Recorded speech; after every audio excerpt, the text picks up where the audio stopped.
Good evening, everyone. I'm opening up the special session City Council meeting for today, October 5th, 2010, at 6:30 p.m. We have one item on the agenda, which is a presentation, a proclamation recognizing Fernando Nene Torres. We will have a time for announcements and public comments. If you wish to make an announcement or public comment on this item, please do so. We will then have a short recess, and then we will continue with our meeting with the regular agendized items. At this time, I'd like to note the attendance. We have Mr. Hodge, who is not in attendance. And I'd like to ask Mr. Romero to lead us in the Pledge of Allegiance.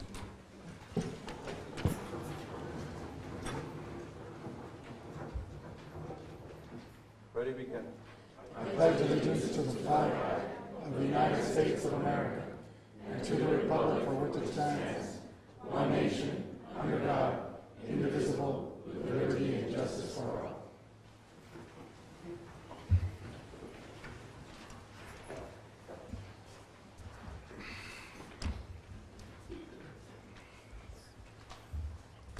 I need a motion to approve the agenda. So moved. Second. Moved and seconded by Mr. Romero. Seconded by Councilwoman Hurtado. All those in favor, please respond by saying aye. Aye. Opposed? None. Motion carries. At this point in the special session meeting, we have announcements and public comments are welcome. Speakers will be limited to 3 minutes. Please complete a speaker form prior to the start of the meeting. At a special meeting, public comments are allowed only on agendized items. If the item you wish to comment on is a closed session item, please comment now. If the item you wish to comment on is a public portion of the agenda, we will take your comment when we get to the item on the agenda.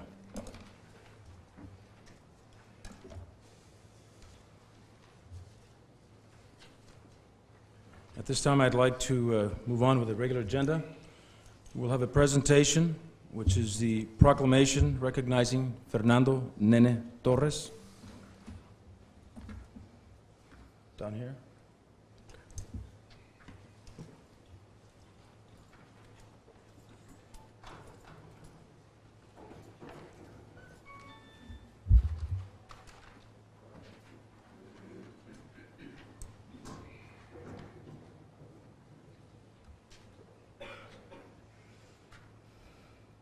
Proclamation in the city of Calexico memorializing Fernando Nene Torres.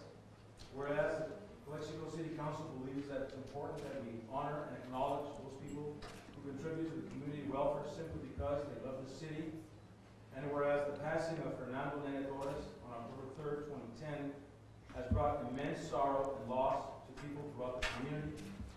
And whereas Nene Torres is a distinguished Calexico resident and a devoted civic leader, whose good deeds earned him the respect and admiration of his family, friends, colleagues, and community.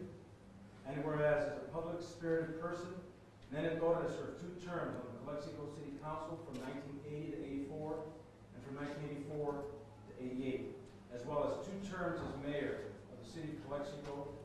And whereas Nene Torres served on the Calexico Planning Commission, was appointed to the Calexico Police Commission, and was appointed to the Calexico Administrative Hearing Officer. And whereas Nene Torres was a community advocate who acted as a mentor to a new generation of Calexico politicians making an impact on the improvement of city governance. And whereas the high esteem in which Nene Torres was held by his loving family, numerous friends, and community at large, stands as a testament for others who strive for the best in their personal, professional, and community life. And whereas the future of any city is dependent on the involvement and direction of its community members, and Fernando Nene Torres more than demonstrated his commitment to the well-being of his community through his continued interaction and involvement with the city and its leaders in working towards the goal of a better Calexico. Now therefore be it resolved that the City Council of the City of Calexico hereby expresses its deepest sympathy at the passing of Fernando Nene Torres, and by this proclamation memorialize him for his illustrious record of personal, professional, and civic achievements, as well as a lifetime of service in the city of Calexico and its constituents. In witness whereof I am here to affix my signature and the seal of the city of Calexico on this 5th day of October, 2010. 2010.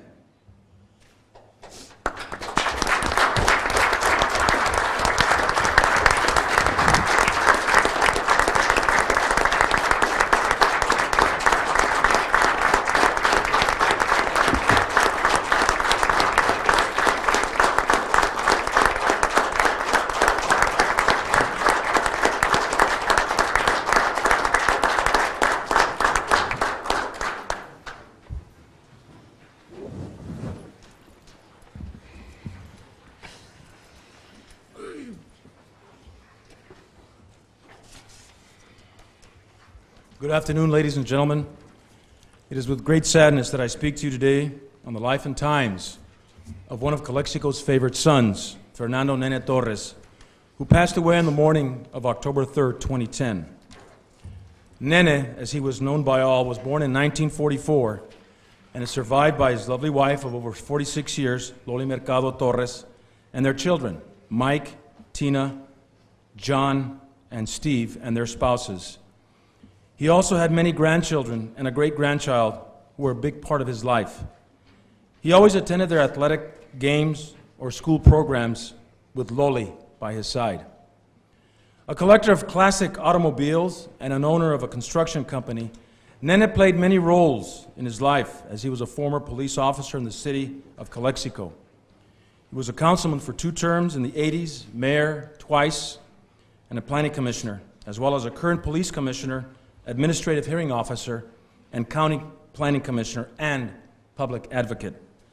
He served the city for many years and was always ready to help whenever possible.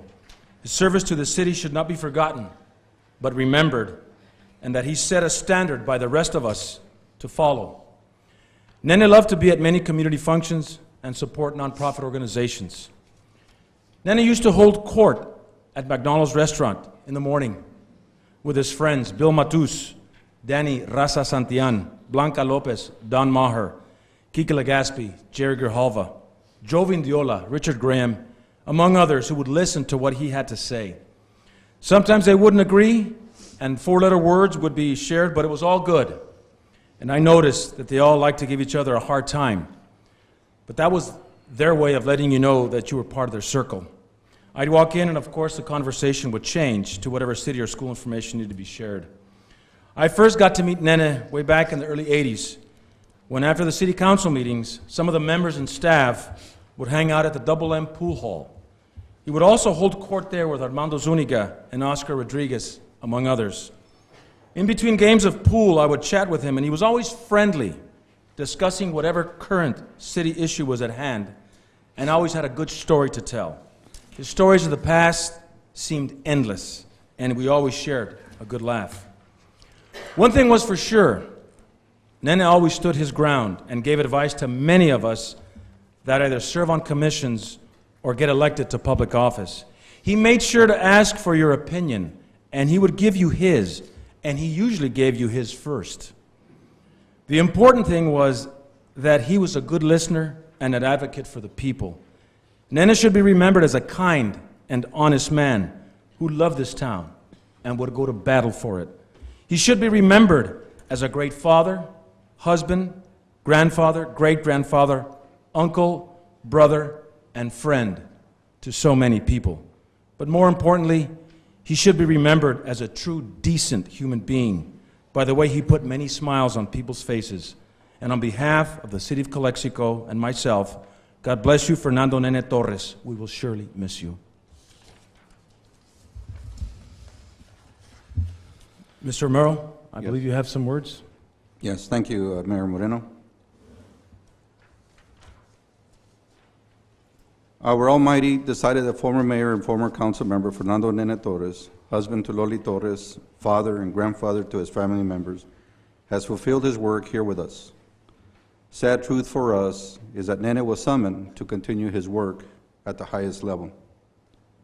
Although he will be in his final resting place in his beloved city of Calexico, he won't be resting anytime soon. He will be continuing his campaigning and lobbying up there for everything he believed in that was in the best interest of Calexico. I have no doubt that he has already formed his own committee with family members and friends that have left this world before he did. Don't underestimate Nene. I believe he will find a way to communicate his concerns through us. Now the Almighty will have to deal with Nene, and I will be wondering if he will be wondering or second-guessing himself if he should have delayed this call for another few years. My father, Alex Romero Sr., once mentioned to me that when it comes to taking care of a business, the person needs to manage it from above the trees in order to look at the whole forest.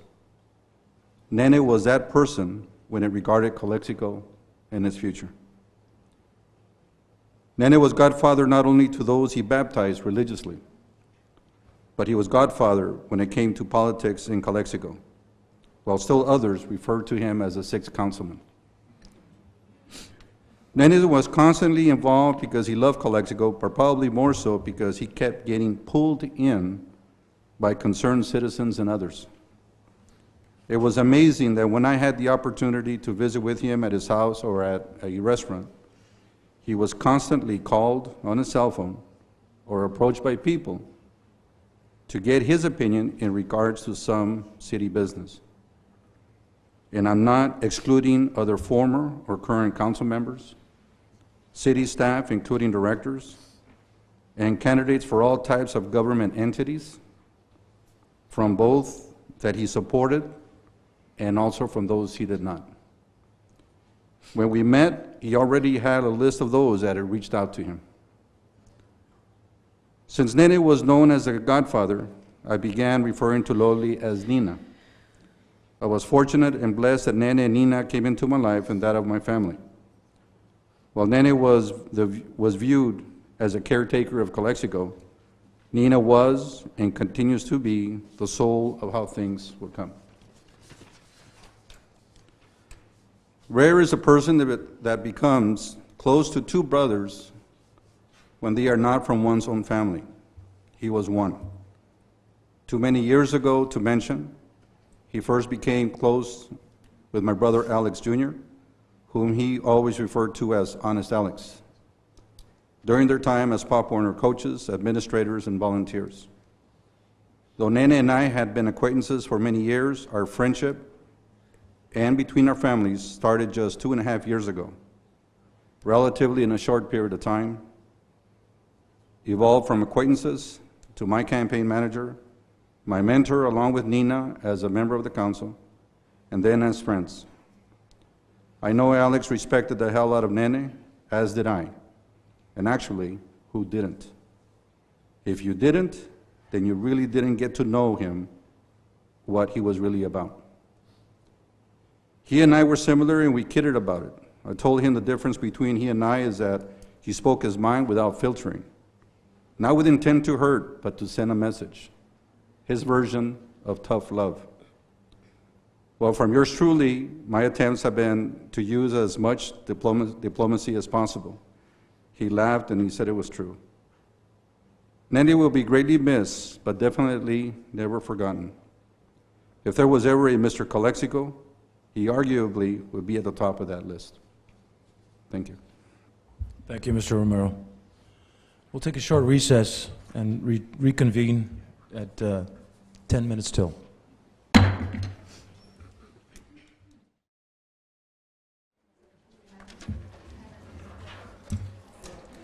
Okay, I'd like to call the regular meeting to order, and please note our attendance. Mr. Hodge is here, and we've already done the Pledge of Allegiance. I'd like at this time to entertain a motion for the approval of the agenda. Excuse me, Mr. Mayor, as a point of order, item number 9, I believe, on the 2nd Street is to be pulled. Pulling item number 9 in the business section. And the item A on closed session was actually removed and the closed session was not held tonight. So, Mr. Romero, would you make that motion with the removal of 9 and A? So moved. So amended. So amended, so moved. And is there a second? Second. Second by Mr. Hodge. All those in favor respond by saying aye. Aye. Aye. Opposed? None. Motion carries. This part of the agenda is announcements and public comments. Public comments are welcome. Speakers are limited to 3 minutes, and if you want to speak, you need to complete a speaker form prior to the start of the meeting.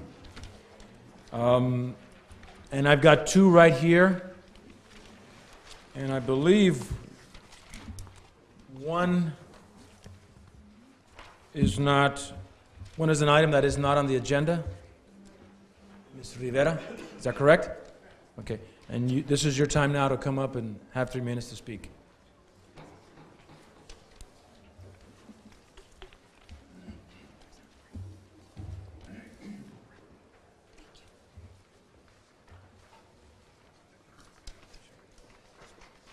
Thank you.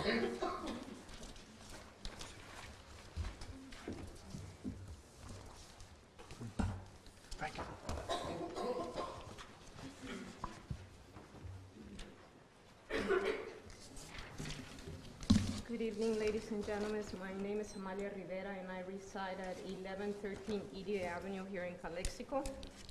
And I'm here to request to have the Samjack project, or otherwise known as the De Las Flores 80-unit apartment complex, to be brought up back to the council for review of some documentations that we figured that they were very important for you to know, and hopefully to reverse a decision of the city council made on June 28th to approve the project. I have, and I've given you actually some documents.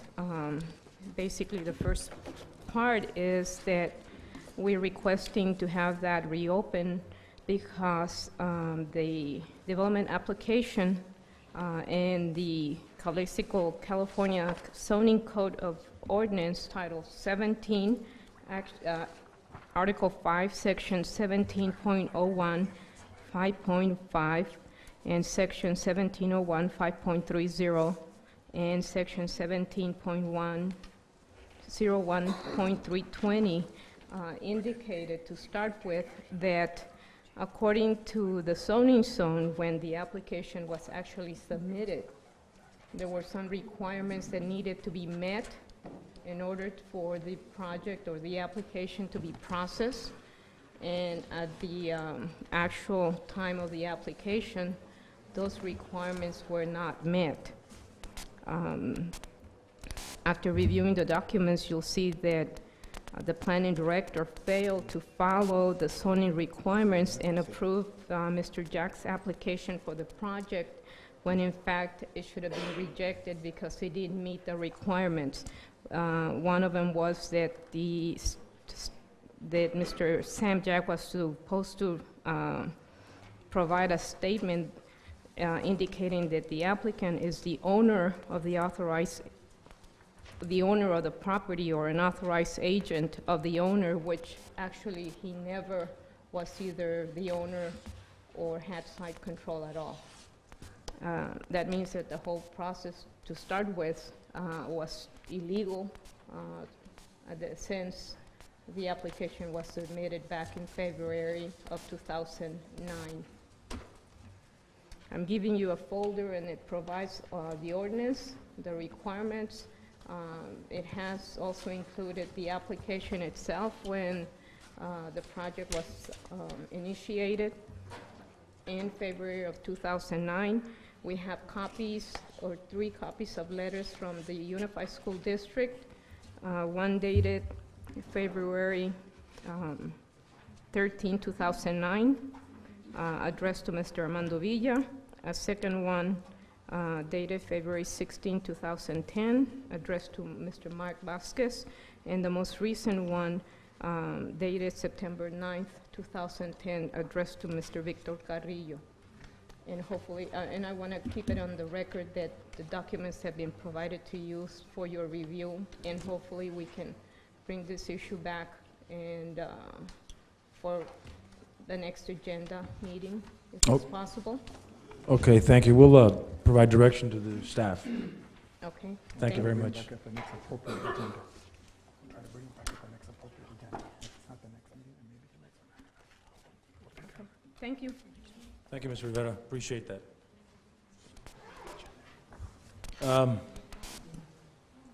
Moving on to the agenda, we have a presentation. Oh, I'm sorry. General comments by City Council or membership, RDA board members. I'll start here to my left with Councilwoman Hurtado. Can we comment about Mr. Torres? Not anymore, I guess. No comments. Mr. Hodge. Too sad. A couple of things. I'd like first to inquire, and I'll be very happy to take the lead on this, Mr. City Manager, of resurrecting the junior council. Since I'm a teacher, I feel very, and I teach government, I think this would be an excellent idea. Didn't we have that at one time, Mayor Moreno? Yes, we did have that at one time. That's a great idea. So could we have some kind of report or where we're going with this next time, and or before our next meeting? Mr. Carrillo, can you just reiterate again why I had requested to be on the agenda, employees and the use of time clocks? I remember you told me, but what was the reason that it's not on the agenda at this time? We still have to meet with some of the bargaining units because of FLSA, Fair Labor Standards Act issues, and also find out where those regarding the time clock issues and when they report to work. Bless you. When they report to work, for example, away from the work site where the time clocks are located, et cetera. All right, understood. And just inquiring, make a comment first. I appreciate it that we had our minutes on the previous meeting, and I was told by Erica in the office that we're going to continue to have them. So that's a good deal. And are we in a timely manner broadcasting our video telecast? Is that up on the website? That should be. Okay. All right. All right, very good. They're right there. Do you want to ask them? Guys, they're being put out right away? Good. 24, 48-hour turnaround? 48 at the most. Okay. Mr. Castro, would you like to say a few words? No comments. Mr. Romero? I had one. Never mind. I'm having a senior moment? Yep. Okay. That's okay. We all get them. Well, hold on a second. Oh, he's got it back. Is the painting of the streets, the lines and stuff like that, is that from the Measure D also? Would that be funds from the Measure D? No. I mean, there's just some streets out there that traffic seems to not know where the real line is just because they're not writing it. I'll share some streets at another time. Okay, and we'll address those. That's part of the streets department. Okay, all right. That's it, Mayor. Thank you very much. Then we'll move on to a presentation by the Pioneers Memorial Healthcare District and Heffernan Memorial Healthcare District. Could you please limit it to 2 hours? You're welcome.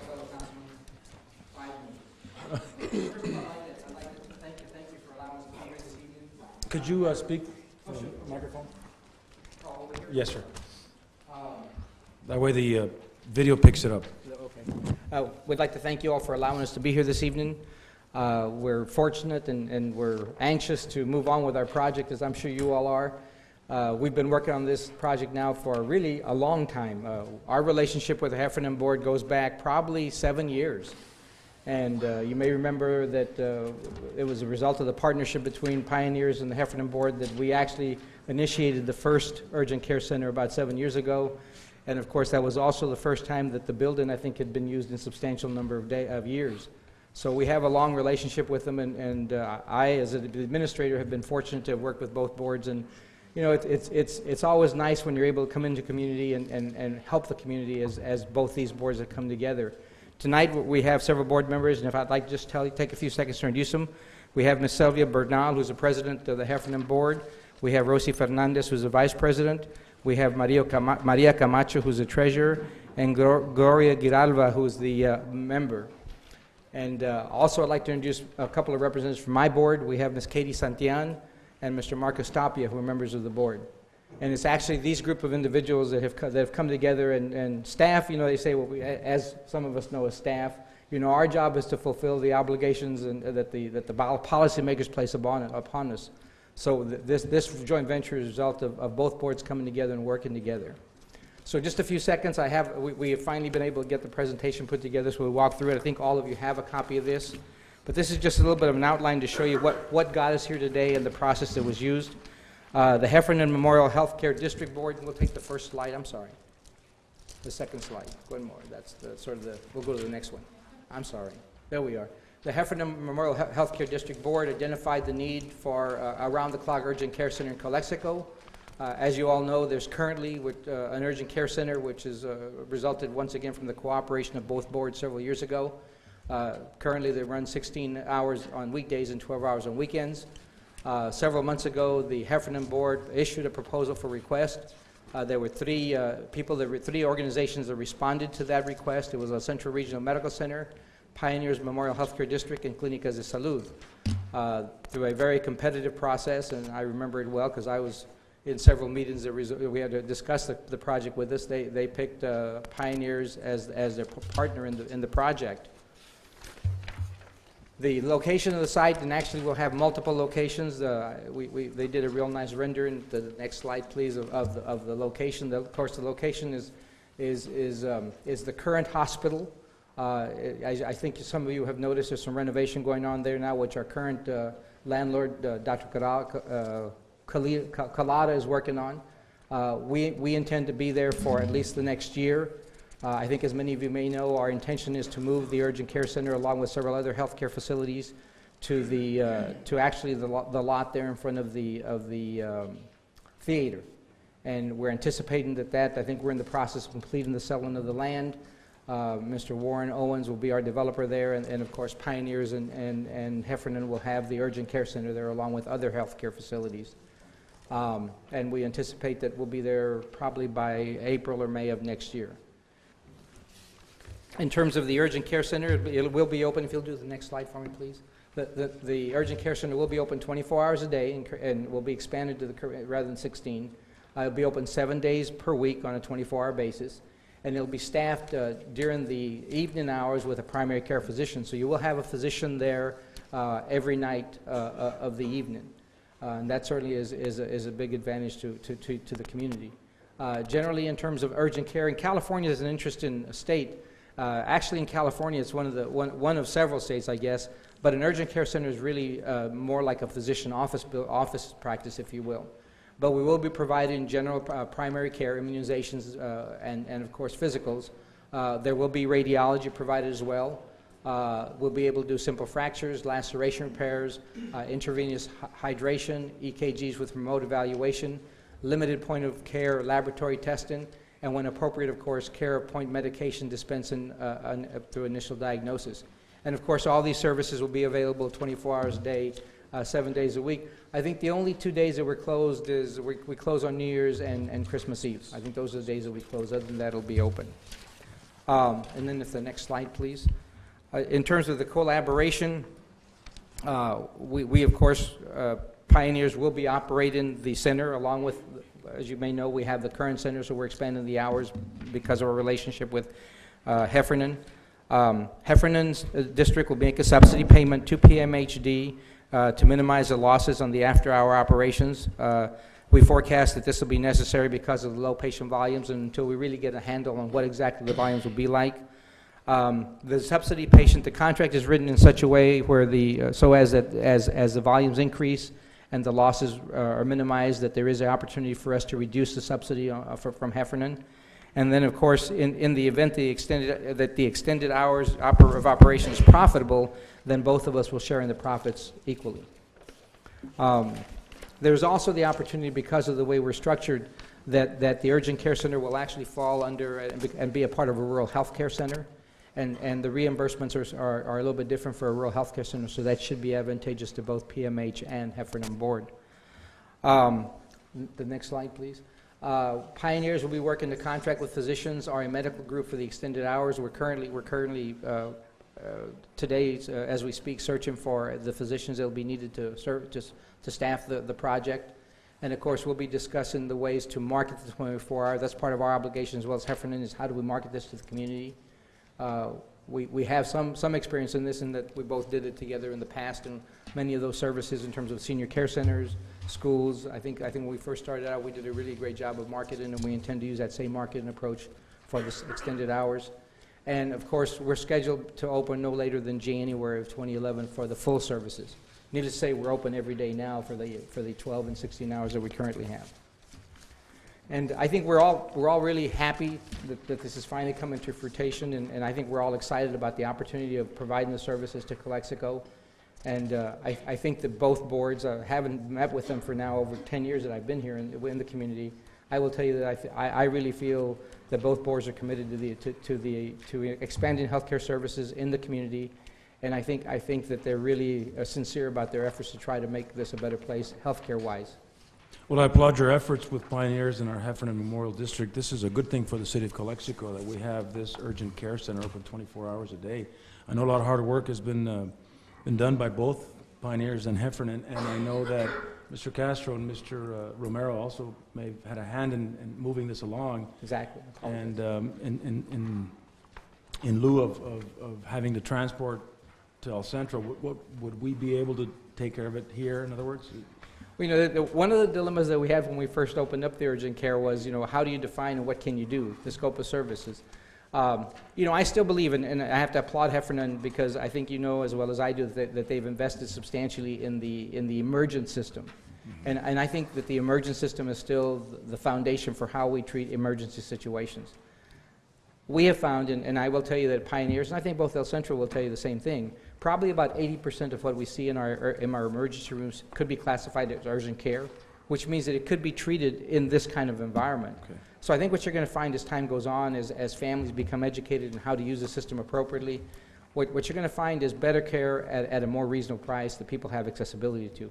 That is, I think, what both boards intend to do. And I guess the immediacy of the location is also a plus for the city of Calexico. And the fact that it's open at night, I mean, quite honestly, you know, I don't, other than the emergency rooms, there isn't another urgent care center open 24 hours a day in the valley.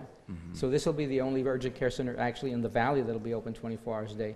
I think what you're going to find as time goes on is many of the communities that surround us, you know, Heber and some of these other small communities will find their way here as well. Almost 37% of our business in Pioneers comes from areas outside of Pioneers, what you'd call primary market. So I think the fact that you have an urgent care center with a physician available to you, I think is going to be an attraction to the community as time goes on, and as people learn that it's there and learn how to use it appropriately. And I've seen firsthand that it is busy at several parts in the evening, because I've taken my son there, but it's pretty busy. Mr. Romero, Mr. Castro, do you have any questions, or maybe the balance of the council, do you have any questions? I was just curious, which holidays is it that you're going to close? Because it said You know, I know it's Christmas, and I think it's Thanksgiving. We always argue about that. You got to open Thanksgiving. Someone may choke on turkey. Well, you know, quite honestly, that's what I always tell people. I say, you know what, Thanksgiving is probably the right time to be open. But you know, I know it's Christmas, and I know there's one other day, so we'll just have to. It's always every year it's a negotiation, between administration and staff. Thank you. Well, for one, as one of the two members of the JPA, obviously this is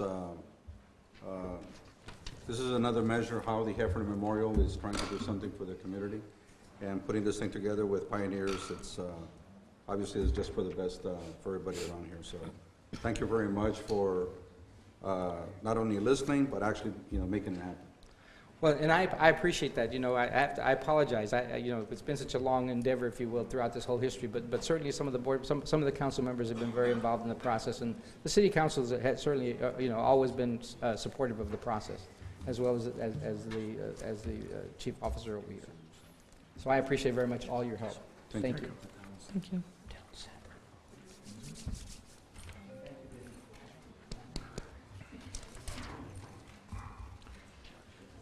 Moving on with the agenda, we have the consent calendar, which is the adopt a resolution related to the April 4th, 2010 earthquake and aftershocks, and ratification of various emergency actions. And staff recommendation is to adopt the approving of the declarations issued by the city manager and the declaration continuing existence of a local emergency. Is there a motion to, I want to entertain a motion to approve or adopt. Since it's still an ongoing issue regarding this April 4th earthquake, I'll go ahead and motion to approve A and B. Second. 1A and B. Motion by Romero, second by Hurtado. All those in favor respond by saying aye. Aye. Opposed, motion carries. Business items, number 2. It's the Cesar Chavez Boulevard Improvements Project Design and Environmental Services Agreement Award. The staff recommendation, award agreement to KOA Corporations for design and environmental work services for the Cesar Chavez Boulevard Improvements Project, and authorize city manager to execute contract. Mr. Carrillo. Okay, basically, this is the Cesar Chavez Boulevard Improvement Project Design and the Environmental Services Agreement. This is for professional services where the city has gone out to bid and accepted a proposal from KOA corporations for the design and the environmental work services. And it doesn't, as far as cost is concerned, Measure D funds will be involved $614,480. We also have two federal funding sources, a Highway Safety Improvement Program of $900,000 and the Federal Omnibus Appropriations Act for $2.8 million. All this money won't be used. This is just the first phase, which involves the design and the environmental studies. And this will follow the timeline for the future opening of Cesar Chavez Boulevard and the necessary improvements after the new port of entry is opened, the west port of entry downtown. So our recommendation is to approve. How long is there, I'm sure there's a timeline, but we're looking at a couple of years? Well, the design to delivery for the new port of entry began in 2005 with a 2012 opening date. That has been pushed back over within the reappropriations of the Safety Lou Act and transportation appropriations. They're looking to break ground at the port of entry where the commercial site is for the vehicular crossing in the spring of 2011 with an opening either in late 2012 or early 2013, the first phase. Good evening. Basically, the project, this contract will ensure that the project move forward and we meet our deadlines because in addition to meeting, to being ready for construction and being able to meet the needs, when they open the new port of entry. In addition to that, we also need to meet other deadlines. The Highway Safety Improvement Program grant that we have to complete construction by 2012. If not, we lose the $900,000. So we have to work very closely with Caltrans, GSA, Union Pacific. A lot of agencies and the residents around the area also will be involved because we may need to have some land acquisition. So the sooner we start with the environmental and all the design work, so we can assess where the issues have to be addressed, the better we're going to be to meet our deadlines. This will be addressing through KOA the roadway widening, the potential utility line relocation, curbs and gutters, median, drainage, as well as sidewalks. And it all falls in accordance with the city's master plan. Any questions from the council? I have one, and are there any plans with all the improvements with infrastructure regarding the port of entry, Cesar Chavez, is there a plan to put in some kind of intersection where Cesar Chavez traffic can then flow directly north or in a manner with traffic lights connecting with the street that runs north and south just to the west of it? That's included in this, in the scope of this work. The three traffic signals at least have to be included. One is on the intersection of Highway 98 and Cesar Chavez, which is the biggest problem. This project also includes the widening of a segment of 98, because if you, as you may recall, it's like we only have 2 lanes at that point in 98, and we need 4 lanes, and we need enough left turn pockets so we can have the southbound traffic, channelized in a properly manner. So we do have several traffic signals. We also have one in Grant, another one in 2nd Street. And in addition to that, I believe in July, the City Council approved the resolution in support of the application for Tiger II funding. If we were gonna get that funding, the total project cost will be about $11,000 because we will be combining funding from Caltrans and also the Tiger II, in addition to our existing, match and additional. We also have a breakdown on sources. However, we need to be flexible to, because we don't know if we're going to be awarded that grant. But there'll be no flow north of Cesar Chavez? No, there will be. We have both lanes, just like southbound and northbound. No. He's referring 98. to north of Highway 98. Will Cesar Chavez continue? Extending the 98 to the north? Yes. I'm sorry, Cesar Chavez. Or coordinating in a manner where the green line is on Cesar Chavez. It could also be green line on that intersection, that street that goes along the swap meet, Oh, The- Vivi, the where there could be this synchronization- kind of to continue with the flow of traffic. Traffic synchronization should be part of this Okay, project, yes. including that street maybe? Yes, Okay, thank you. That's it. you're welcome. Thank you, Mr. Romero. Anybody else have any questions for Ms. Atondo? Seeing that there's n- Would we be able to have workshops or information, periodic information to be provided to the council to see, for example, what's going on with GSA? Because since, for example, since we started off, we haven't had much information there. A lot of people are asking me those questions, and I tell them I don't know. Is there- Definitely that, this contract will allow us to bring, like to have presentations and to inform the public better and to keep up with all the other changes with the other agencies, yes. I think periodic updates would be a good idea on this. Monthly basis? or Monthly, maybe. bi-monthly? That'd be nice. As needed, maybe? Or monthly? Thank you, I will do that. Thank All you. right, entertain a motion to approve this item, the Cesar Chavez Boulevard Improvement Project Design and Environmental Services Agreement. So moved. Moved by Councilman Romero. Is there a second? Second. Second by Mayor Pro Tem Castro. All those in favor respond by saying aye. Aye. Opposed? Motion carries. Item number 3. It's the resolution supporting the Imperial Valley College Yes on Measure J. And I believe we have one person that would like to speak on behalf of Measure J, and that is Mr. Robert Rubio from the Chamber of Commerce, from the Imperial Valley Joint Chamber of Commerce.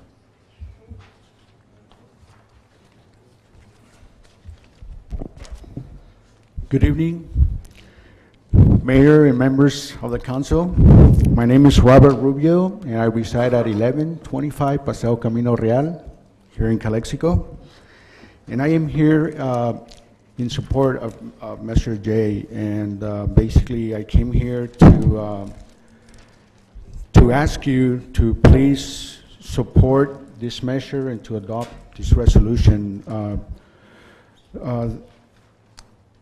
If this measure doesn't pass, it's going to affect a lot of students here in our community, especially here in Calexico.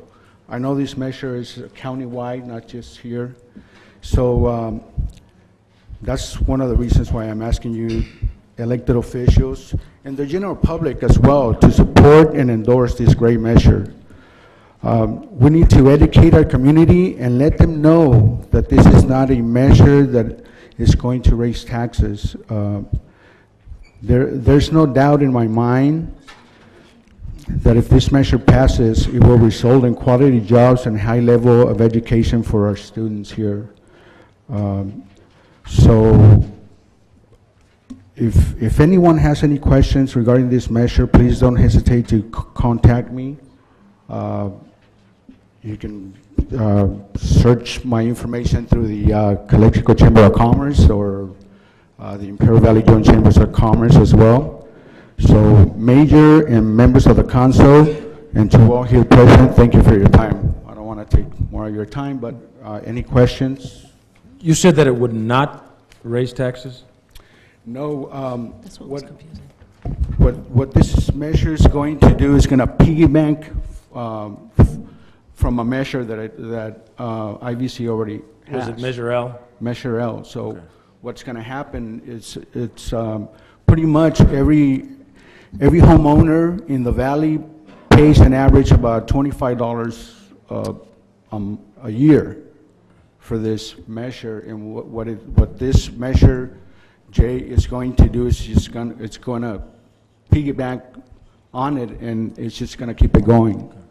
So a lot of people in the community and in the county think that it's going to raise taxes, but that's not true. Mr. Mayor, Yes. Measure J generates $25 per every $100,000 assessed value, and it's to serve as a matching fund source, kind of like our Measure D for transportation issues, the gasoline tax. And over its lifetime, it could generate an additional $80 million to serve as matching funds for IVC. And what it would do is it would first build career and public safety training facilities for law enforcement and here in the Imperial Valley, so they wouldn't have to go out of the area for professional growth and this necessary training. And secondly, would continue the modernization of the 50-year-old IVC campus. They opened its doors in 1962, so there's a lot of upgrades and modernization and maintenance that needs to be made to be able to provide that vehicle for higher education as local Valley students, after they graduate from high school, get their first 60 units or their Associate of Arts degree as they continue on to a four-year university. Ms. Biopi, would you like to add to that? Yes, I just wanted to clarify a point, and that is that this would be an extension of the current bond at the same price. It wouldn't be a brand-new tax. It wouldn't be on top of the tax, but it would be an extension once the Measure L is done. Then we're going to start purchasing bonds, if passed, to start our building phase with Measure J. And you know, it's basically modernizing our existing 50-year-old college, of course, replacing 50-year-old plumbing, construct new technology, libraries and buildings. Mr. Rubio, you don't have to get so close. Just back I up. was wondering what was going on here. Sorry about that. And on top of all that, there's studies, and I'm sure, Mr. Mayor, you know about this.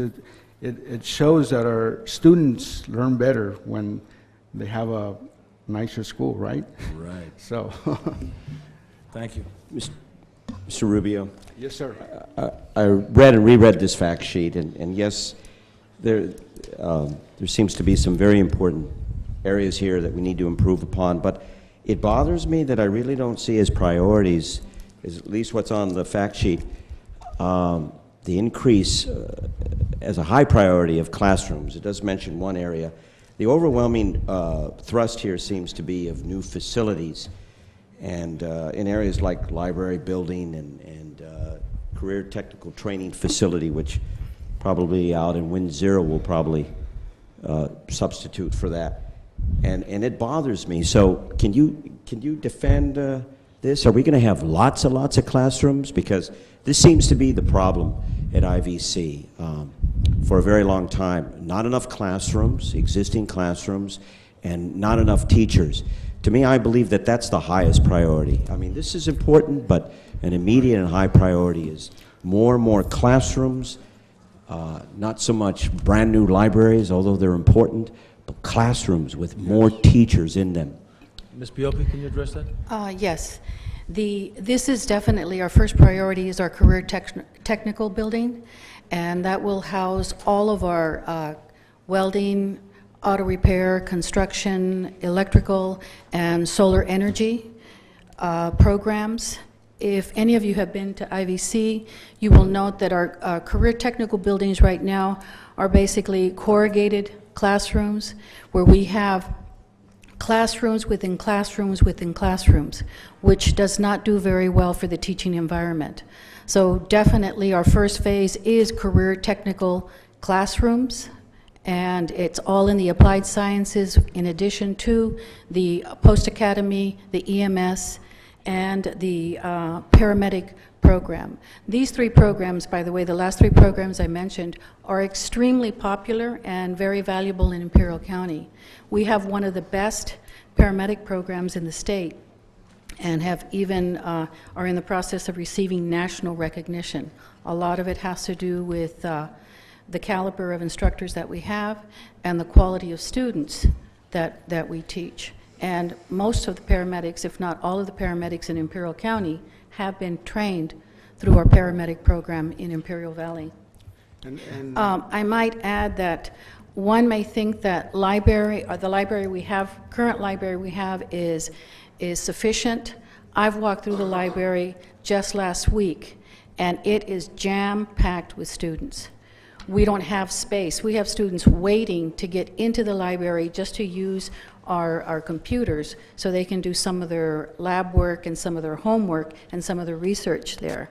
So the library is definitely something that is a critical point anytime you have an educational institution.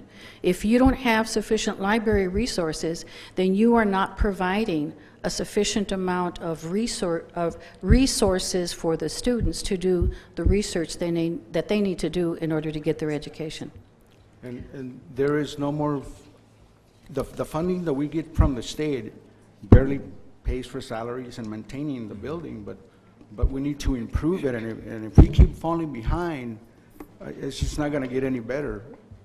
I've been to other colleges that they're about the same age as this one, and I know we have a small community here in our county, but those colleges are beautiful. I mean,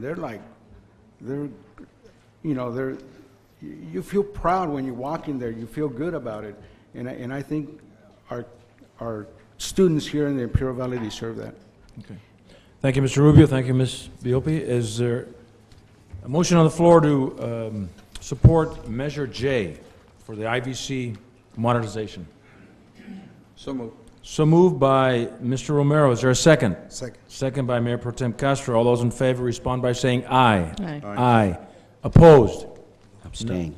You abstain? 401. Moving on to the next item, which is to adopt a resolution in support of business-friendly principles as part of Southern California Association of Governments Development of Southern California Economic Growth Strategy.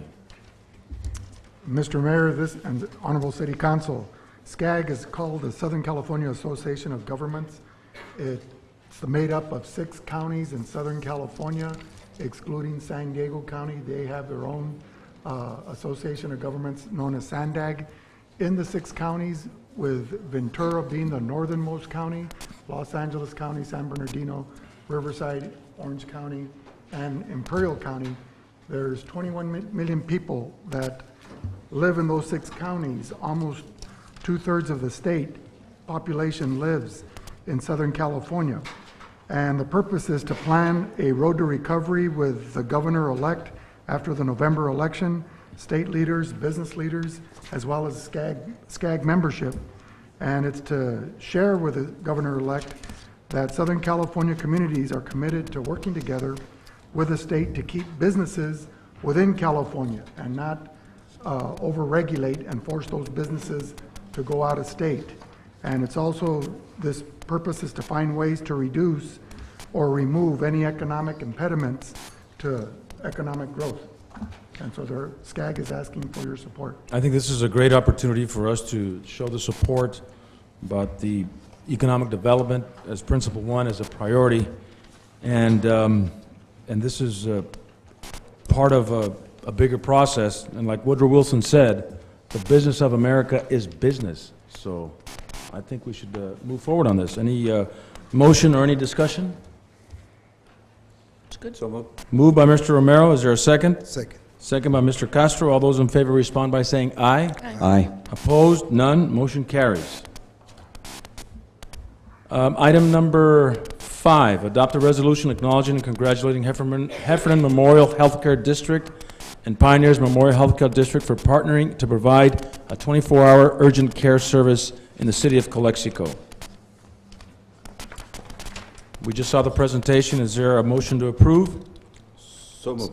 Moved by Romero. Second. Second by Castro. All those in favor respond by saying aye. Aye. Opposed? Motion carries. 5-0.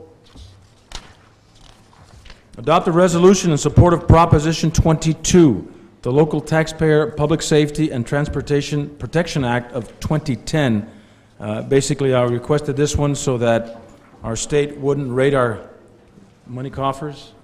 And we picked that up at the League of California Cities a couple of weeks ago in San Diego, which was a big push by all the leagues, by all the cities that belonged in the League of California Cities. Any questions? A motion? So moved. Moved by Romero, Second. second by Castro. All those in favor respond by saying aye. Aye. Opposed? Motion carries, 5-0. Oh my God, we're going too fast. Item number 7, consider resolution adopting an open door policy. And if council chooses, adopt a resolution, and I believe Mr. Carrillo said it many times before, that you have an open door policy. And this is something different. I think this is more in lines, and I think we should let Councilman Hodge lead the discussion on this, requesting an open door policy without any fear of retaliation or retribution. If the city desires to adopt a policy that encourages employees to come forward and communicate their concerns and recommendations with council members and the city manager and department heads without fear of retaliation, then it's a good thing to do. One, there's constructive criticism. Two, the employees have the freedom, based on their First Amendment rights, to recommend efficiencies in governance. And if they have any budget-saving ideas, which they do have, and they have provided them to us, you know, they're free to make those comments. But they're doing that already, right? They're doing that already, but if there's a concern by the employees, whether it's one employee, and that could be one employee too many, that there's that fear there, then we need to address it. I think it's more than one employee, or I would have brought this forward. And I don't think it hurts to have this, if I may say it in my own way, on the books as a resolution. Because once it becomes sort of policy or law, that relieves a lot of anxiety and fear. And I think we need to be, in a sense, working more as a team. And I think that this would raise up the morale more, allow the employees to feel more comfortable about sharing constructive criticisms and approaching the city council. And I understand, and you said it well, the issues or the areas that are important here for communication, and regarding budget items and daily operations and efficiencies, because we should be working as a team, and there should be no fear of, psst, come over here, shh, don't tell anybody, but. Shouldn't be that kind of thing. I mean, it reminds me of All the President's Men, Deep Throat. So I don't want that. I want our employees to feel comfortable and secure without any fear of reprisals. And so I don't think how we can argue otherwise. I think it's a good deal. I just have it on the books as a resolution. And again, I think that it will bring up the morale. And I would, though, like to make an amendment on here. I would like to have it, the title, Open Communication Policy. I don't know, open door policy just seems to soften it or water it down a little. And then maybe with this being passed, we could have sort of a hotline where any city employee could call in and leave an important message, and all of us councilmen could call in and listen to that voicemail and take it from there. But again, very, very important that we have a more honest, and actually I got that from the League of Cities, that it's very important that we have open and honest communication. So I think this is a move in the right direction. Anybody else? I don't remember those movies. It's kind of old, Well, but it says so you would. Too young. I think we're doing this already. I'm sure that we bring in the unions all the time. They call us. You have our numbers. We listen to their concerns. And I'm not sure if this is really necessary. If there's another city that has this, which I'm not I did some research, and I really haven't seen another city that has this type of policy, but I don't know if this is something that is necessary if we already do all these things already. So I'm not, I don't know. As far as for the intent of Councilman Hodge, I hear him, where I have been approached in a similar manner.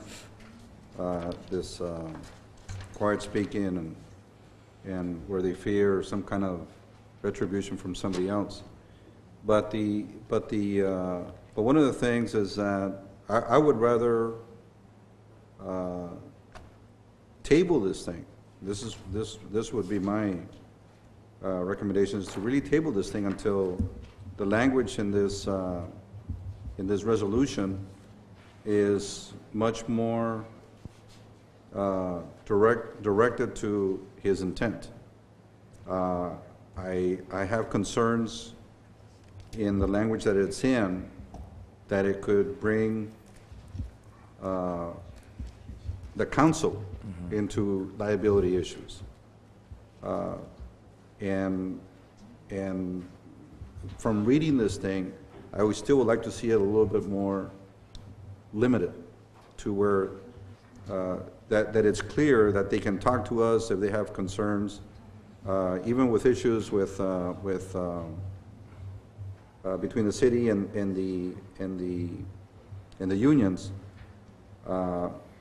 But it's almost like a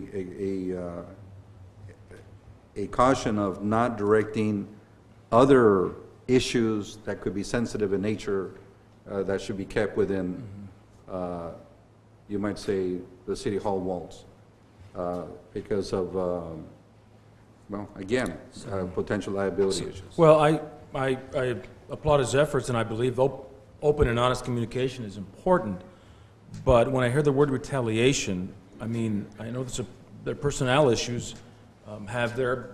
Maybe a question I may have that I may have to bring up is, have there been retaliation amongst employees by administration? If that, or is there due process? I'm sure there's due process, and if there's a complaint or someone has a concern or a question, that they would bring it up to their immediate supervisors and follow the protocols. I don't know. Maybe I'm looking into it too much, but. Well, let me just offer this. Based on your First Amendment rights, everyone, employees, the public, has a right to express themselves and to address the council, whether it's here collectively during public comments or privately. Secondly, there's, as Mr. Romero pointed out, Councilman Romero, there may be some sensitive issues that deal with harassment or personnel issues that maybe the employee should follow the chain of command and go through their immediate supervisor or through human resources unless they're the source of that harassment type of thing. So I would suggest that let us bring this back to you, let us wordsmith it so that you're all comfortable with the language, and if you decide to pursue it and support it at the next meeting, then you can do so, or if we need to wordsmith it some more, based on what the city attorney has suggested, as well as Mr. Romero, to protect us from any liability issues. Right, that needs to be looked at.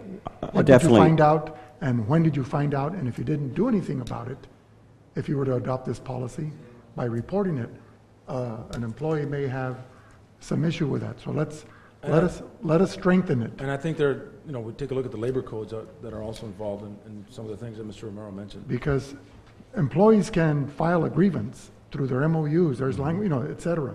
So, but if they need another vehicle through policy to be adopted, to be able to express themselves, we'll certainly look at that, because we don't want to shut anybody out or close anybody. I respect those concerns, and maybe it should just be stated what we don't mean by this.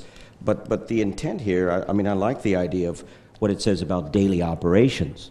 I mean, that has nothing to do with harassment, but maybe we ought to just state it, that it's not pertaining to harassment or any of those kinds of areas. So I'm open to be able to tighten it up and make the wording more, but I think it is a real important issue. Let me just be blunt then. I mean, I've had too many people come to me that are fearful, and maybe it's not true. You have to be careful about hearsay, but telling me departments heads say, hey, who said this to this councilman?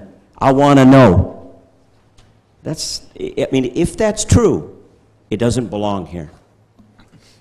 And I want my employees to be able to have the confidence to be open and speak up. And, yes, we have the First Amendment rights, but when you have a department head that's staring down an employee, that goes out the window. I mean, what's immediate is that intimidation. So, and then, you know, for an employee that's working out of fear to take those steps and to protect his First Amendment rights, usually they don't go that far. So what they do is they just shut up and keep quiet. So I'm not saying, I don't know how bad that problem is, but I think, who cares if no other city is doing this? We should be progressive. I think we should move forward on it. But as far as the clarity and the definite language, I respect what Councilman Romero is. But I'd like to definitely see this back, so let's work this out and we'll bring it back. Okay, so we'll table this item and bring it back and for another reading, another review? For the next council meeting? For the next council meeting? Yeah. Yes. And I'm looking in the audience, and there's some members here of the unions who always reserve their right to the First Amendment right. Huh? Thank you, Officer Casillas. Item number 8. Provide direction to staff on whether to create an ordinance amendment to allow the implementation of a process of a council member calling for a vote and then a vote being taken on whether or not debate should stop or continue. And I believe Mr. Romero Yes. brought this up. Okay.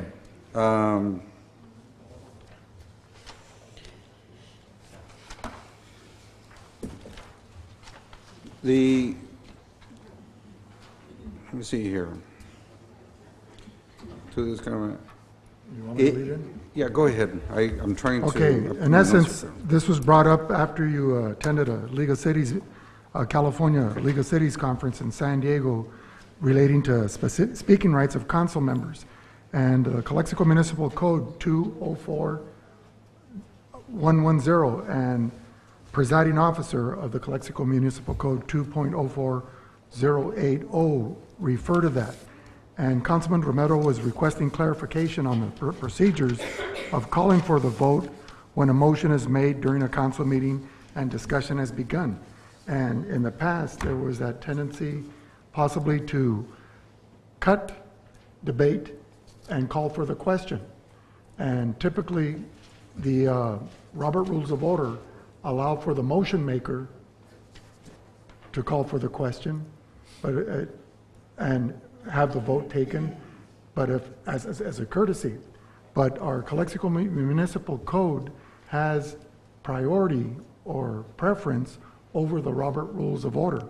And so we already addressed that for whichever councilman who moved the adoption of an item, he's the motion maker. He has the privilege of closing the debate and calling for the vote on that item. And so the Calexico Municipal Code would govern before the general rule of the Robert Rules of Order. The presiding officer, the mayor of the meeting, can limit the debate, but out of decorum, if there's still discussion that wishes to be made, you can always make a motion to ask, I would like to continue this discussion. If you have a second and 3 of your colleagues agree with you, then you can continue the debate. If you don't get the 3 colleagues to agree with you, then they can call for the question, call for the vote. Okay. What you mentioned right now, if I understood correctly, is that there's a call for the question, that there be a vote to see if there would be continuation of a discussion. Yes. Okay.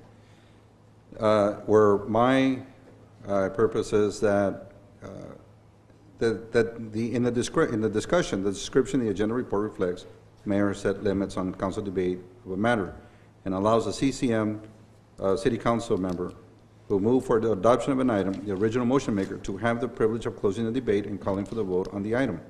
To this comment, I add that it has happened when the item was placed in the agenda by one city council member and the item was open, it was immediately motioned second and then called for the question before the council member who placed it on the agenda was never granted the opportunity to speak on the issue, or when it was passed in this manner without an opportunity to contribute with dialogue that may reflect not to be in the best interest of the city.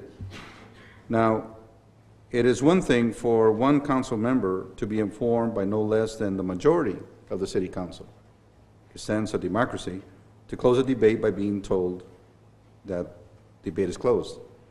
But there's another thing, when there's only one person in this council can then call for the vote and not continue the debate.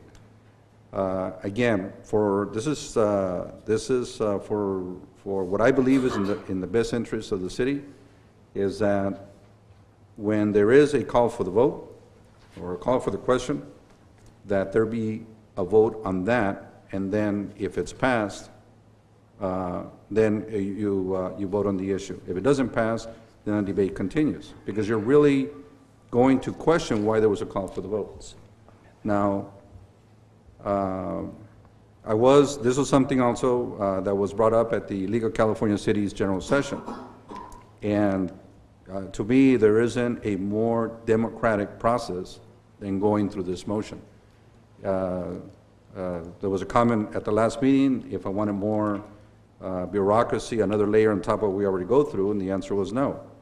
But I think it's necessary in order to keep to protect the situation from a council member putting something on the agenda and things going through without that person having an opportunity to comment on it. This is not only for today, but obviously for the future. And obviously this is brought to it because of the history. So anyway, in that regard, I motion for its approval. Well, I'll second for discussion, because I'm a little confused here, but at the same time, like for example, we'll have a discussion on this item. You made the motion, made the second, I discussed it. If I call for the question right now, let's say I call for the question, would I need another vote by 2 more members approving the call for the question to end it and then vote on the item? Is that what you're saying? When there was a call for the question, then there will be a vote right there on just a vote on the call for the So in other question. words, I call for the question. So that means we're going to take action. Action on the call for the question right then and there. Okay. I think it lends itself to some confusion, but I just want to make sure what you're saying is we do it in the form of a sample, so we know what we're voting on. Right, in the form of a sample, when there's an issue being discussed, like we're going through right now, if there's a call for the question because there's a belief that there has been enough debate on the issue, somebody will say, call for the question. Okay, so going back to that, we've debated this item, call for the question. But somebody may not have finished what they wanted to contribute to the debate. But then we would vote on the call for the question. That is correct. So I call for the question. Are you in favor of the question? Calling for the question? Huh? See, I want to make sure we know what's going on here. No. I think it's easier to say, instead of call for the question, it's almost a motion to stop debate. That's what calling for the question is, a Yeah. motion to stop debate. So I motion to stop the debate. Look, So I would need a second for that motion to stop the debate. That is correct. And so seeing that I didn't get a second for the motion to stop the debate, The debate continues. I would continue. Yes. Or the discussion would continue until someone calls for the question. Finishes the debate, the discussion. Okay. It's What's like this? right now, That just I came in right motion, you second for discussion, Okay. and then I could just say call for the question. Well, to me, it's a bit confusing, and I'm not sure. We've had healthy discussions in the past. And I can assure you, we Very have- healthy discussions in the past. Yes, we have. And we Yes, we haven't have. set any time limits. That is- And everybody's had their time to speak what they had to speak, But- and there really hasn't been a problem. And there has been From interruptions. my perspective. Well, there has been interruptions. There may have been May I interruptions. say something? Go ahead. Prior to you having the esteemed position here, when I sat out there, again, I just have to call it and say it bluntly. I saw more than once, enough times, where I saw city councilmen be shut down, that the debate ended because that particular mayor was controlling the pacing, the timing, and the agenda.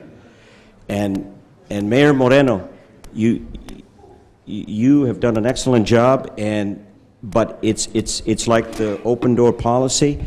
It's not enough that we say, well, we're doing a good job, and our personalities are meshing, and we're doing fine.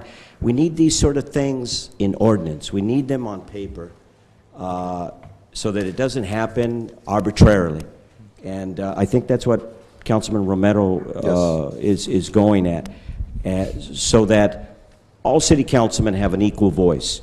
It might be confusing, but I have confidence you and I are teachers, so we can model it once I get the darn thing down. Okay, Ms. Aguilar, did you have a question? Please state your name and address. Norma Aguilar, 39 Heber Avenue. I just want to reiterate and support what Councilmember Romero is stating, and further clarify that that is already built into Robert's Rules of Order. To motion to end debate, correct, Ms. Lyon?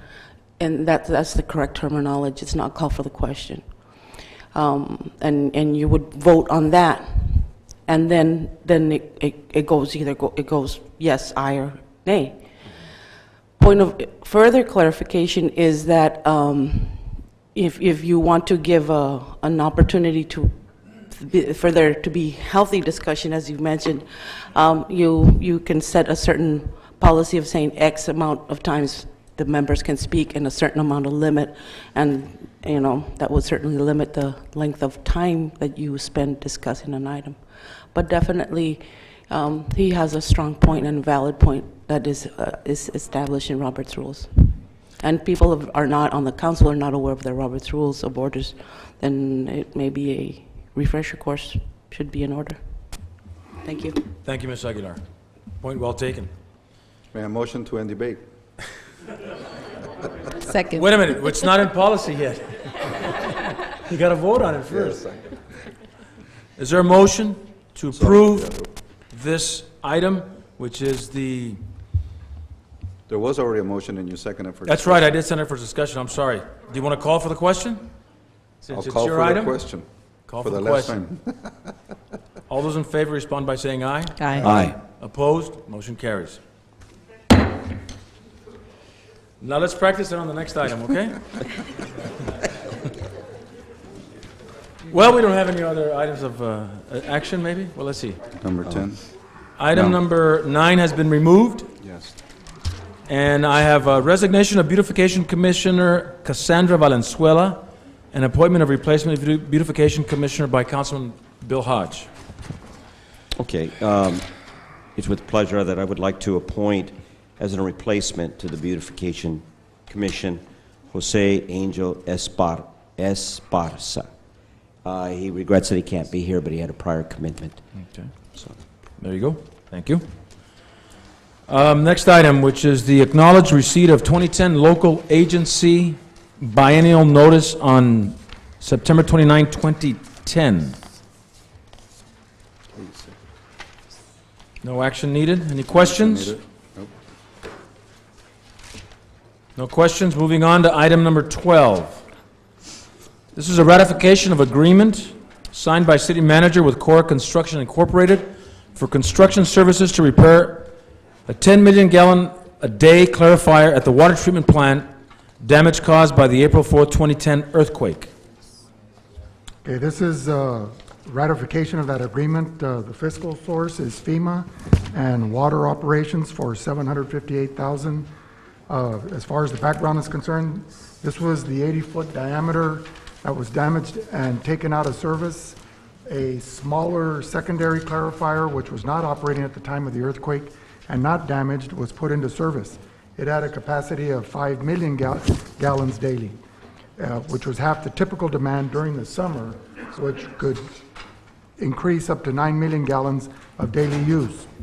As far as the city purchasing policy and procedures, back in February 1st of 2007, urgency purchases could be made without competitive bidding when time was of the essence. Due to the earthquake, the clarifier needed to be repaired immediately. Cora Construction was currently working on-site already constructing the chlorination facility at the water treatment plant. So they were requested to repair the clarifier as soon as possible. The initial cost estimate was $279,366 for time and materials. The extent of the damage, though, was unknown until they began reconstructing the clarifier. So that amount went from $366,000 that was approved by the City Council on May 4th of 2010 but it was never executed. FEMA and CalEMA representatives informed the city that time and materials are not reimbursable. And with that, they wanted one lump sum to be reported, which was the $786,000 payable to Cora. So the city has received funds from the state health department on regarding drinking water of $250,000, and that can be used by the city as their 6.25% match. Remember, FEMA pays 75% of the cost, CalEMA pays 75% of the remaining 25%, which is 18.75%. That leaves the city with a 6.25%, which this funding from the state health department regarding drinking water. And so we're asking you to approve this agreement. Okay. Thank you, City Manager Carrillo. Any questions from the... Yes, FEMA paid 75% of the cost, and EMA pays how much, the percentage? And CalEMA pays, CalEMA. which is the state of California's version of emergency management agency. They'll pay 75% of the remaining 25%, so it's 18.75. So the city's responsible to pay 6 cents, 6.25 cents on the dollar. And the funding from the state health department on drinking water of $250,000 more than meets the match that the city has to pay. Any other questions for our staff? Seeing that there is none, is there a motion to approve this agreement signed by City Manager and Cora Construction? Motion. Moved by Councilman Romero. Is there a second? Second. Second by Councilman Hodge. No discussion? Call for the question? Yes. All those in favor respond by saying aye. Aye. Aye. Opposed? Motion carries. I like it. Mayor? Yes, sir. Future agenda items? Future agenda items. You get the hammer? Well, you want to do that? Any future agenda item? I'll start here to my left with Councilwoman Hurtado. You see what happens when we do our homework? I would like to put on the agenda with regard to the future review, I guess, and maintain a good hold on what we were doing as far as expenses and basically the budget. Continue seeing where we're at, because I understand we have a few budgets that still have not been completed yet. So hopefully by next time we can have that done and push hard to get that done, because that's a priority for me. Do you know which two or which items? Oh, Mr. Estrada? Okay. Go, just All do right. it, just do it. Okay. Yes, Anything please. else? In general, that's it? yeah. Okay. Mr. Hodge? He wanted the junior city council, The junior time council. clocks. and There's more. video. There's more? Okay. Yes, sir. This correlates with Councilwoman Hurtado's request. What I'm going to propose, I believe, is a important component in improvement in internal control of checks and balances. And I did my best to state it out this way, that I'd like to agendize a proposal that all revenues or monies received by the city in the form of either electronic transfers or checks must be verified in advance prior to being received. They should be verified in advance by the finance department. I think we need to improve upon a stronger relationship between the finance department and department heads. Checks shouldn't be being held, and finance department shouldn't be not knowing what's going on. I'm not saying this happens all the time. Maybe at the next meeting more information can come forward and that might correct this proposal, but I think we need to discuss and look at this. The other one is we are still in a fiscal or financial crisis, and I want to use a ship metaphor here. So all of us are on the ship, and where we are headed or going, I personally don't have a real strong indication. And I say that with no reservations because I don't think a lot of us do, nor the public, and I'm worried that we need to be knowing where we're going. I mean, how much and how fast are we moving forward, or are we sinking? So we need timely, consistent status reports, and you folks are the experts on this, so we can hammer out all the details on this. So I would like to request to have agendized a proposal to pass a resolution to have monthly reports by department heads and the city manager, and they can include, but this doesn't entail all, monthly department heads coming up. Maybe that might be time consuming or on paper that we see it. What were the expenses and revenues for that month? How are we doing? And then on your behalf, Mr. City Manager, some time of timeline as far as when we're overcoming this fiscal crisis. And based on that, what actions or accomplishments or setbacks have we ensued here? And maybe furthermore, an analysis on if we are on a steady course or are we further sinking? I mean, where's the light at the end of the tunnel here? I'm in the dark. Okay. Thank you, Mr. Hodge. Mr. Castro? Yes, for the next public council meeting, I would like to revise the loan agreement with the Ansa Hotel Limited Partnership. That's it. Okay. Mr. Romero? It's sensitive in nature. Requesting it now, but until the November agenda, the appointment of the police commissioner.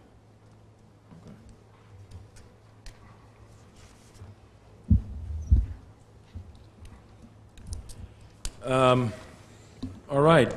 Do we have a goals and objective workshop coming up? Is that next week? We were going to have it next Tuesday. There's a zoning workshop Monday with the planning commission, and council's invited. We'd like to dovetail that one in for the last Tuesday of October. Okay. We'll be notified on that. Right. And don't forget you have a League of Cities dinner. On Thursday?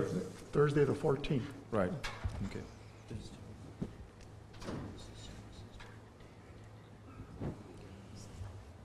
And as a reminder for the services for our former mayor and former city councilman Fernando Nene Torres, there will be a rosary viewing on Friday at 6 o'clock at Our Lady of Guadalupe Church, and then the funeral mass on Saturday at 9 a.m. And if we don't have any more, I have no other items on the agenda. And if there's nothing further, is there a motion to adjourn? So moved. That's all I need. Thank you. Wow. 8 o'clock, John. I get to go watch my novela.